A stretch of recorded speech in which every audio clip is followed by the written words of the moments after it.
I want to make a video response to this comment because I think it's a good one. So for a little bit of context, Bezza has left this comment on a video about receiving feedback from clients. If you want to find the video, it's called the hairy arms concept and it's on my feed. So in the corporate world, people do it, leave feedback to show they were present and actually read it.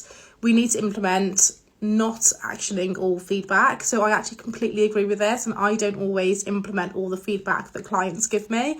And I think there are 3 ways to approach this, and it kind of depends on the circumstance and the feedback, which one you would use. So the first tactic is not to shut them down or just not implement it, but to let them know why you haven't. So what I would do is just message the client, say, hey, I've implemented these feedback pieces, but I haven't done this one because maybe it was just too much for if you're writing something, maybe it was just too much for the content and would have changed the angle, or if it's like colorings on design, maybe it cheapened the brand or just didn't work. Tactic 2, which is the one you would use the least, would be to do a quick mock-up with the feedback and show the client how this hasn't worked. This can backfire because they might like it and then you've got this like Frankenstein design or whatever, or it's it's actually just kind of free work, like no one asked you to do a mock-up, so it's not always recommended. Sometimes it can be the thing you need to do, but I would try not to use that one.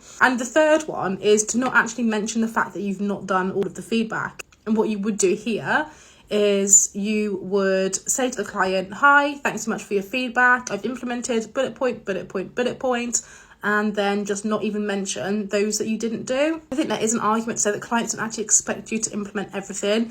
They just want to have their say, and they're not going to like round up the villagers and come after you if you don't do everything. I think the mentality of feedback sometimes is that, hey, here are my thoughts, but you can do with them what you want because you're the expert. So yeah, there's my thoughts. So thanks so much for leaving that comment. I don't know, kind of thought to do a video on this, and it's actually a really good one. Yeah, completely agree with you. So yeah, follow me for freelancing tips. I post 1 to 3 times per day and I absolutely love it. And I love getting comments like this one so that I can make a video response because it just inspires some new ideas.